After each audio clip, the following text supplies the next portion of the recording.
So welcome to Amazing TV. Congratulations on your success with Five Nights at Freddy's 2. Thank you. Um, can we originally just talk about how you got started with the project or how you got introduced to the franchise?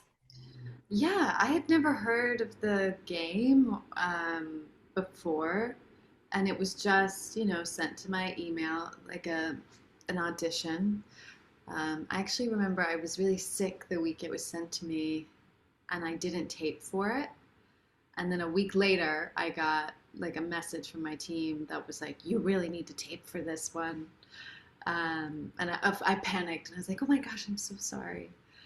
And I'm so glad I did. It's like one of those things where thank God I didn't miss this opportunity.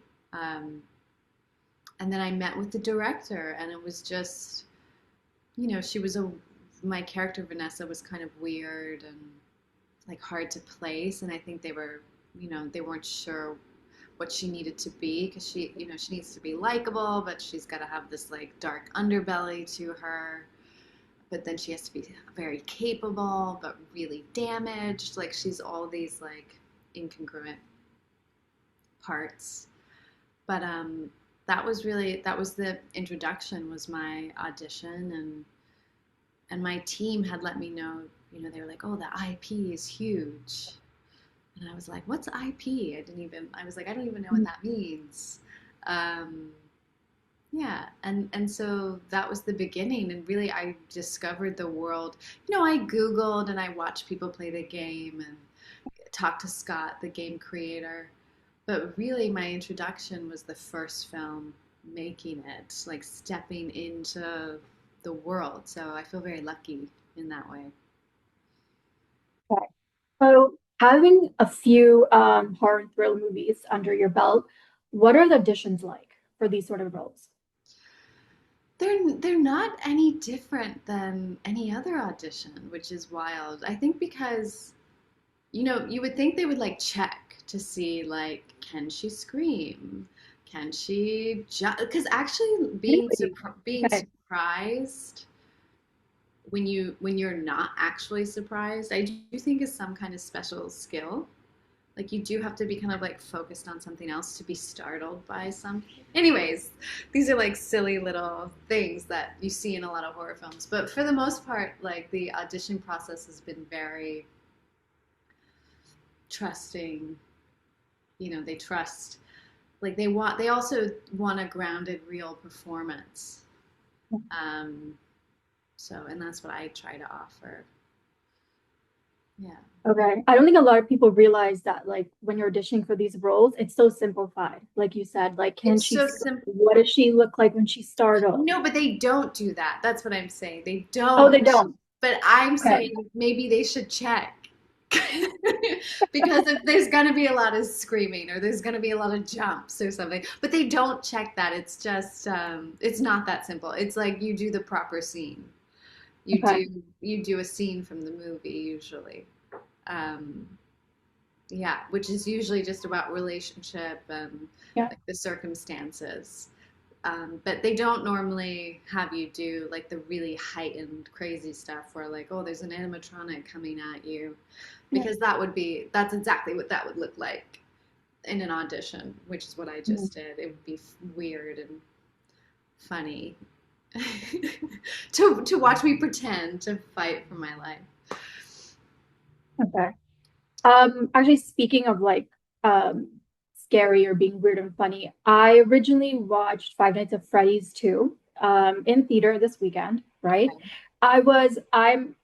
I'm not a big fan of horror movies. I was planning on walking into this movie theater and being absolutely horrified or just, walking away with nightmares. But to my pleasant surprise, it isn't a typical horror movie. For one, it's rated PG-13, and there are some witty and some funny moments. And it wasn't just me, but the audience, there were certain points that the audience was laughing, and then they were also, screaming. I heard a few girls scream while they're in the theater. And is that the sort of response that you've gotten? Yeah, like the I got to see it at the premiere in LA, with an audience. And I'm so glad because I didn't get to see the first one in theaters. I mean, I saw it in a theater, but like a private theater, not with the fans.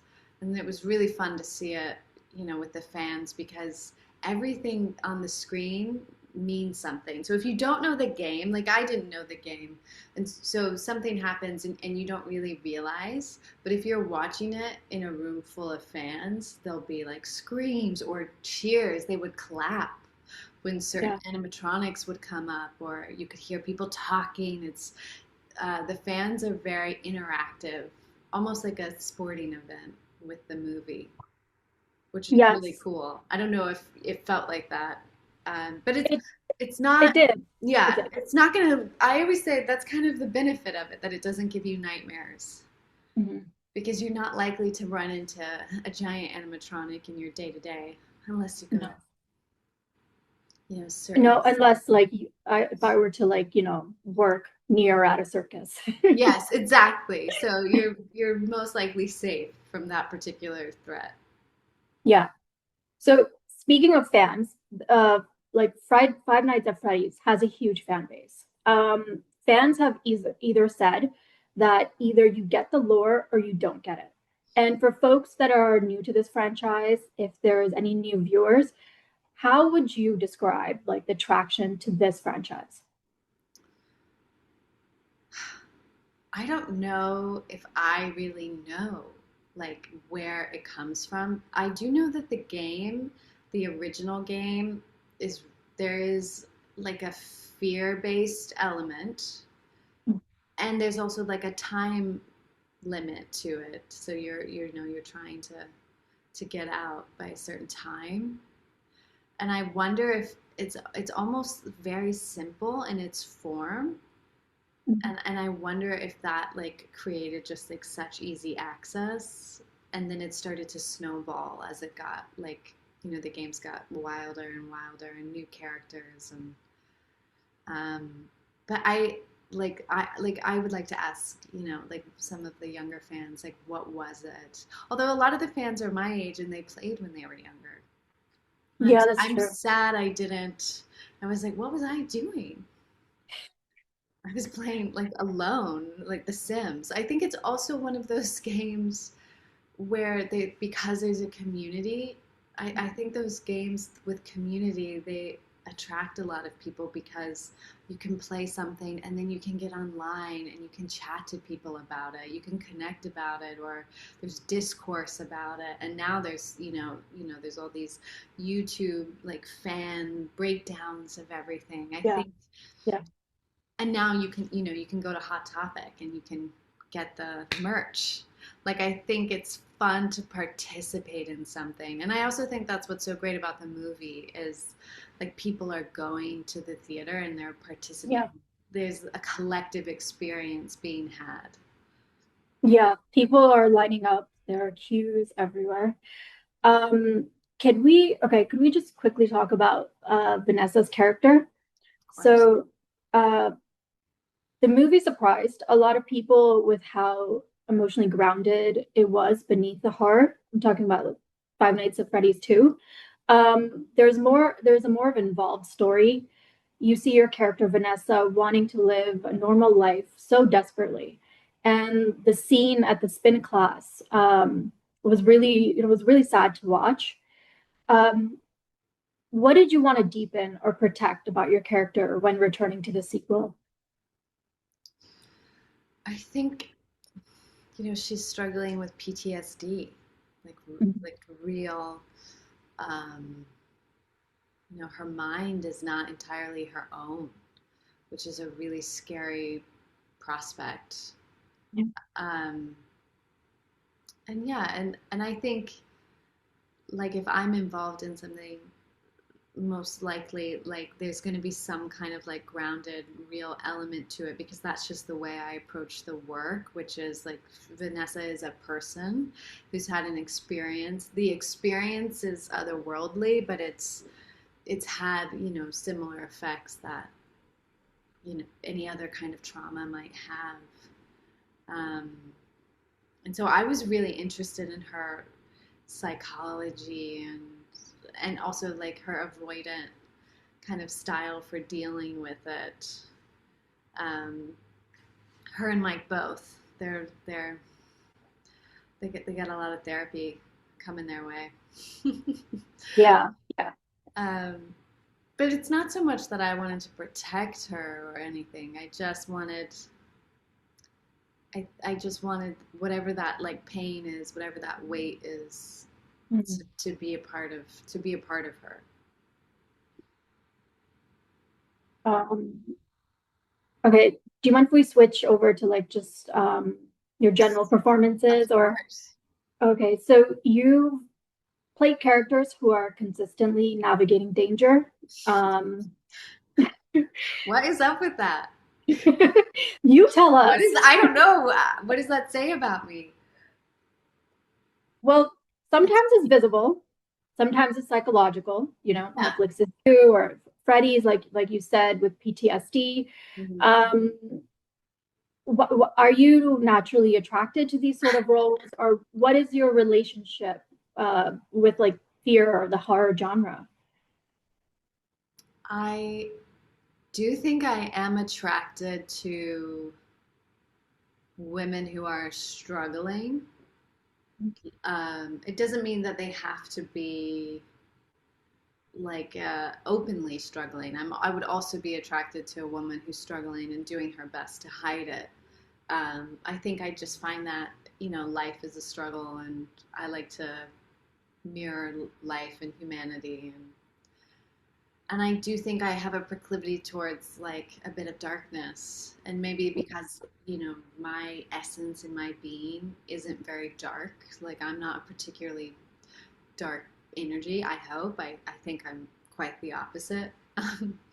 But I think that's what makes it interesting for me to get into, to explore, because it's not something I inhabit in my day to day. Luckily, not in any real danger. Knock on wood. Yeah. And I also think like horror films,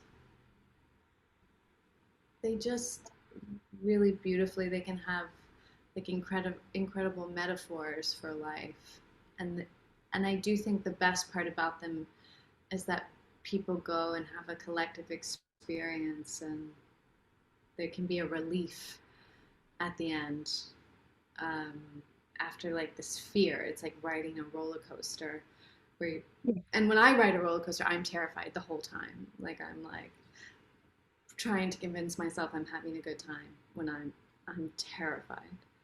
Yeah, like petrified. Yeah, Same. I'm like going up the hill and I'm like, this is amazing. This is amazing. I love this, but I'm afraid I'm going to die. I think a horror film is a very similar feeling where it's like when you get off the ride, you're like, wow, I survived, or I learned something about myself, or um, yeah. So I don't know. I definitely have a like proclivity to like the underbelly of life, whatever that means. Yeah. Okay, that makes sense. Well, with horror, actors are often like asked to kind of surrender control in front of the camera. Mm. Um, like, do you personally do you find that liberating or deeply uncomfortable or Both, both. Um, yeah, I love like I just thought of like Shelley Duvall in The Shining, and I think she had like a really horrific experience doing that. But I do think what's really fun about acting when you're really in pocket is like you could surprise yourself, and emotions they just like they come and they go so quickly, and if you allow yourself to just ride whatever the truth is of the moment, mm, um, there's like a surrender in that that's very liberating but very vulnerable, so yeah, also terrifying. yeah. I've been told by actresses in the past that like horror is actually is very vulnerable. Yeah. Yeah, and you're asked. I do have to like at the end of a workday because I feel like your body doesn't know the difference. Your body experiences the stress, even Yeah. though your mind is like, well, that's not real stress. That's not Elizabeth's stress. That's Vanessa's stress.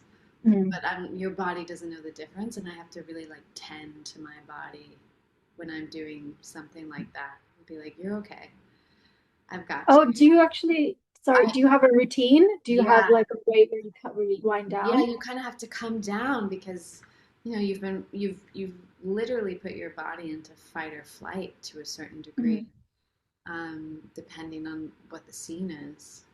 But I like when I do a lot of like humming, like on the drive home, where you're just kind of like, hmm. It's supposed to be good for your nervous system to hum. And then when I get home, I'll do like a breathwork session kind of before anything else.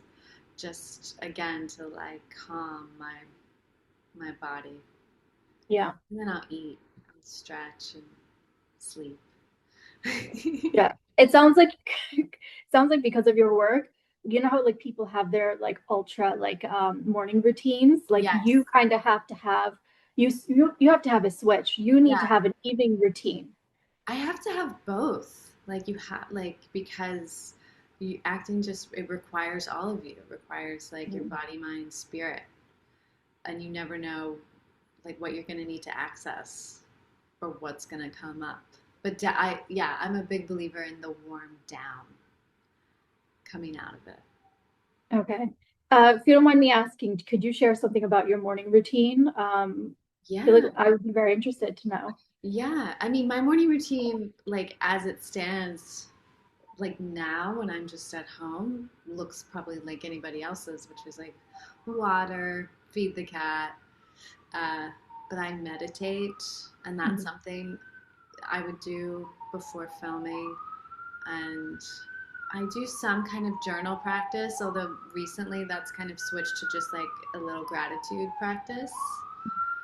Um, yeah, like hot water with lemon, breakfast, just like it sounds so simple, but those little things make a big difference. And then I am also a big believer in like taking a walk.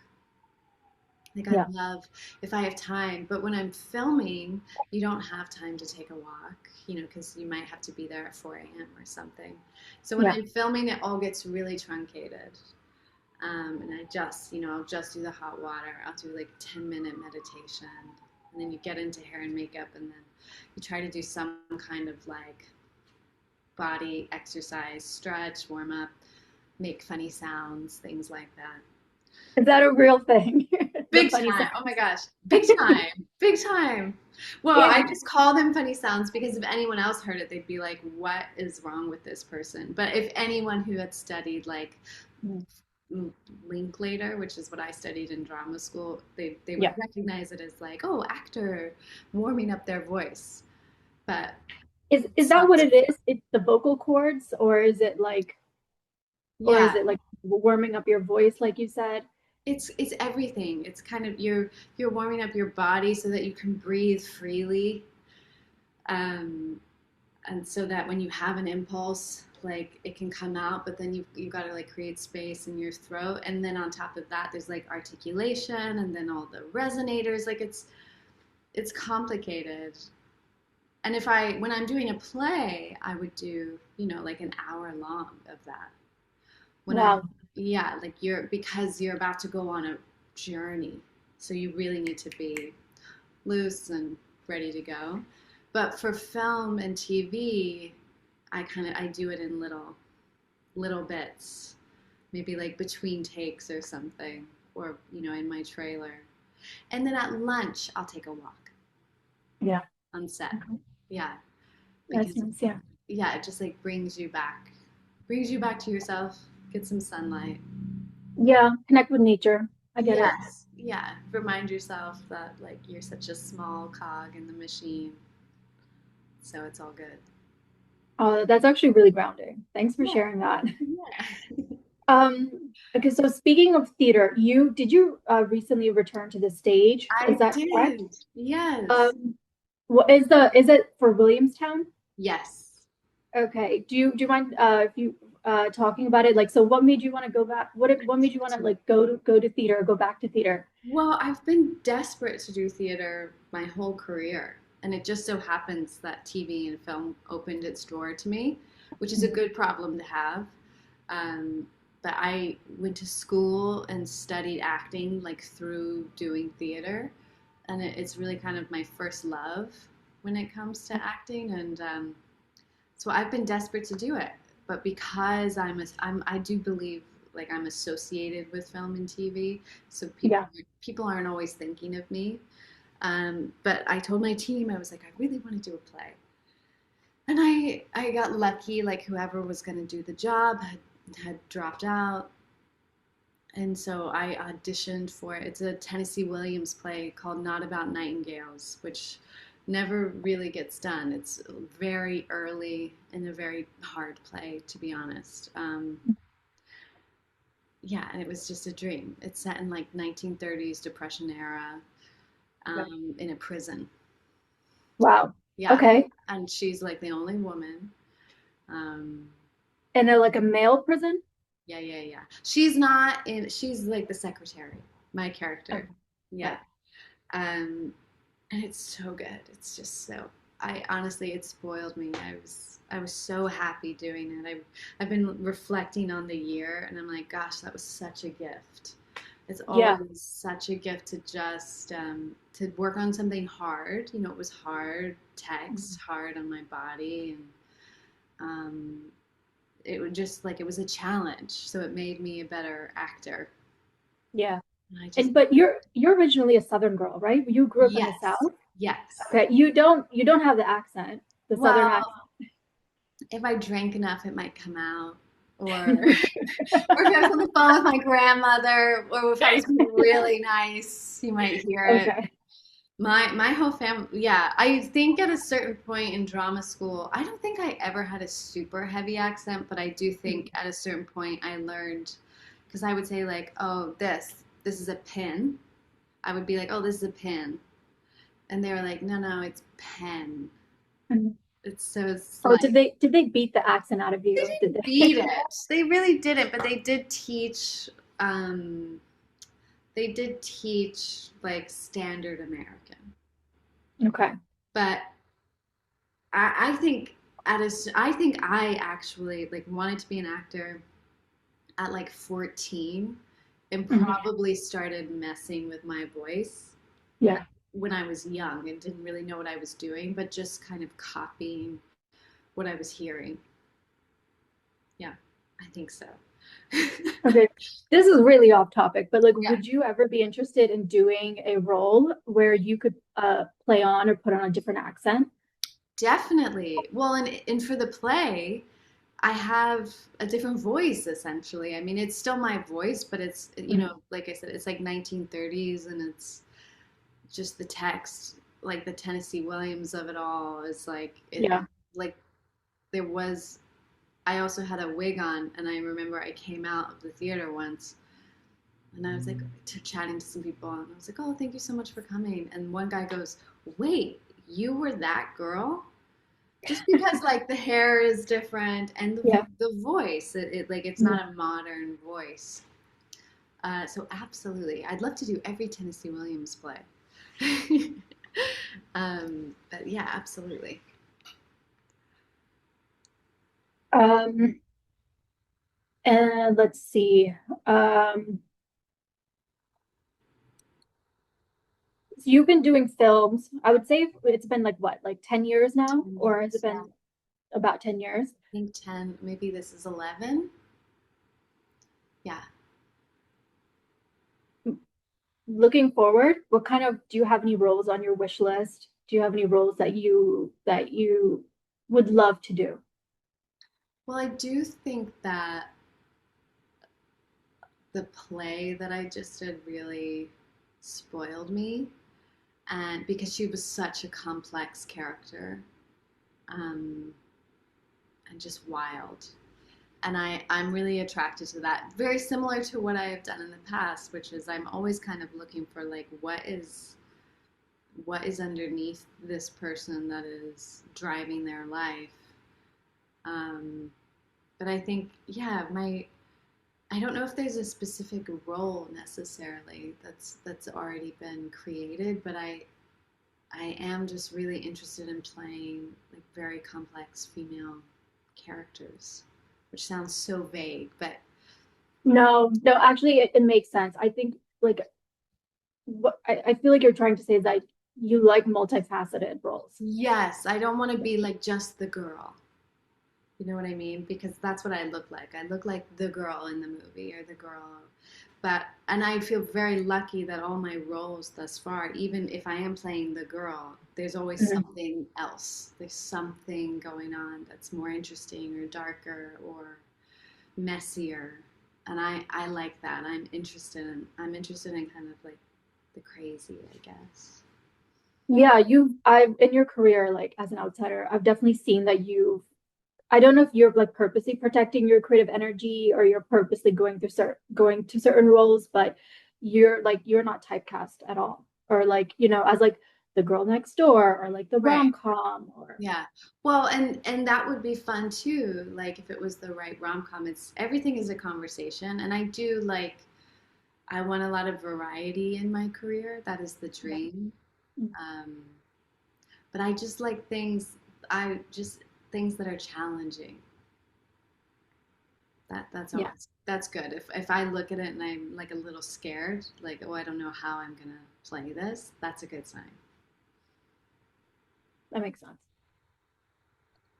I'm gonna switch gears a little bit. Do you mind, are you comfortable talking about Diane Keaton? Because you did a role Yes. with her. Yeah. Um,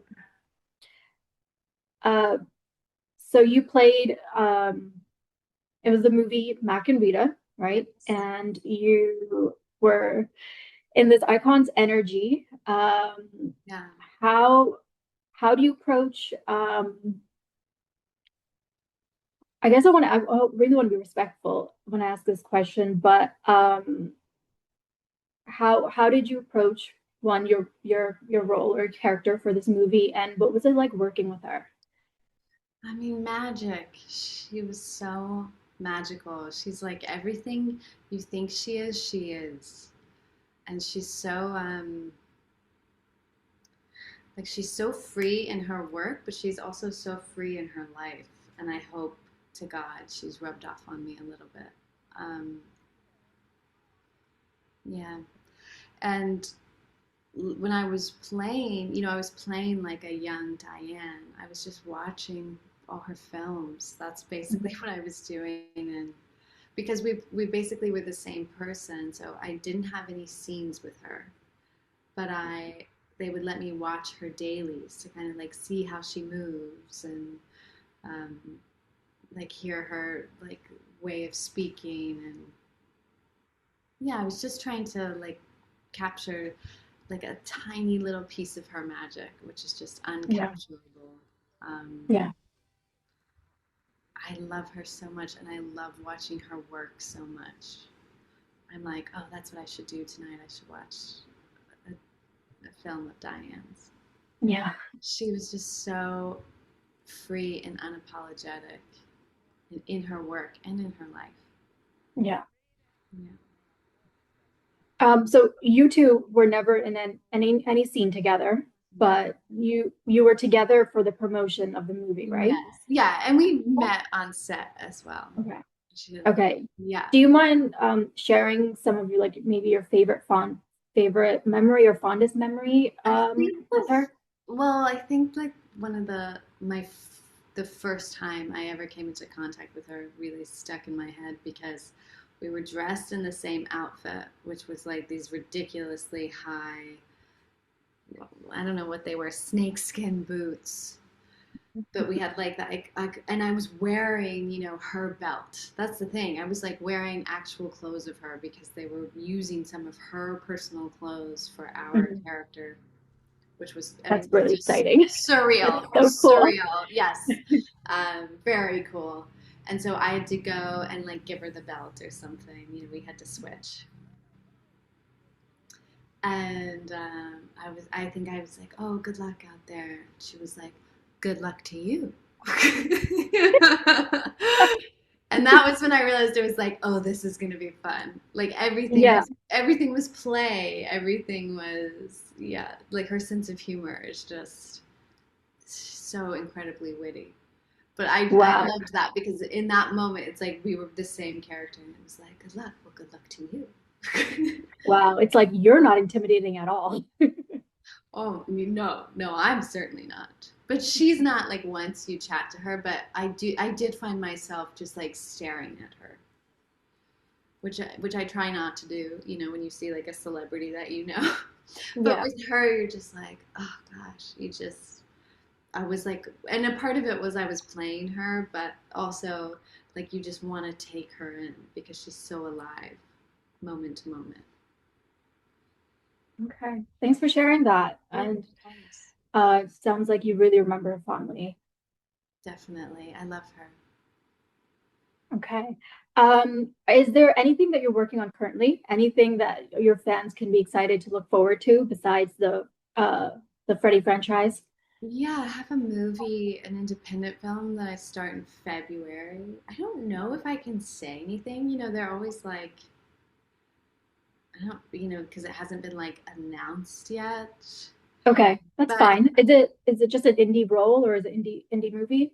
it's an indie movie, but it's like with a great cast Mhm. and um, it's like it's a heartwarming story. So of course my character is still struggling a little bit per usual, but I do think there is more like an element of romance rom-com kind of in it, Oh, which amazing. yeah, I feel like we finally get a rom-com from you, or I like, know, or something. It's close. It's got rom-com esque, yeah, because there is a little love story.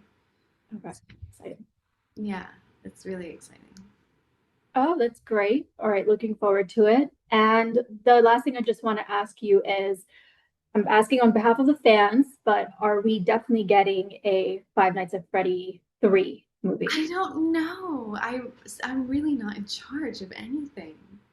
Yes, but the second movie left the last scene was such a I cliffhanger. know. Personally, I really want to see the third movie because I'm like, what are they going to do with Vanessa? Yeah. Because she is possessed right now, and I think that is, it could be like Jennifer's body where nobody knows she's possessed, but she's like creating havoc. Um, I'm very interested in what that third movie would be. I don't know. I mean, the movie was like a hit at the box office, so that's always helpful. Um, yeah, I really hope we do. Mostly because I love the team so much, and also the animatronic like puppetry work in these films is so cool and so magical, and I think we should have more of that. Yeah, that would be really cool. And Yeah, like, sorry, just to like clarify, yeah. when you're on set with them, those are like machines, like actual machines or Those robots? are technically, I believe we would call them a puppet, maybe. I Okay, shouldn't speak with too much authority. The animatronics themselves, there's a person inside. But right. then there's like a puppeteer operating the eyes and the ears, Oh, and okay. Okay, maybe I the understand. mouth or something. Mhm. So there's always like a team. And then Mangle, who's like this crazy spider, that's a puppet. Okay. The one who's like smashing through the car. And so it takes like a team of, I don't know, maybe 7 people operating it. And then there is someone operating like it has one hand and the hand can go like this. So there's like electronic elements and then Yeah. there's real real elements, which is that's what I'm saying is so cool what they make and what they do and how Yeah. yeah, and they do the eyebrows like it's so specific. It's very cool. Wow. Yeah, the amount of work that like it takes a team this A to get this huge team. together. Yeah. They're like we've got the most talented group of puppeteers. Okay. Well, thanks for sharing. That's all I have for So that's all you. I know for the fans. Again, congratulations to you and the whole cast on the success of Five Nights at Freddy's. Thank you. Thanks for going to see it.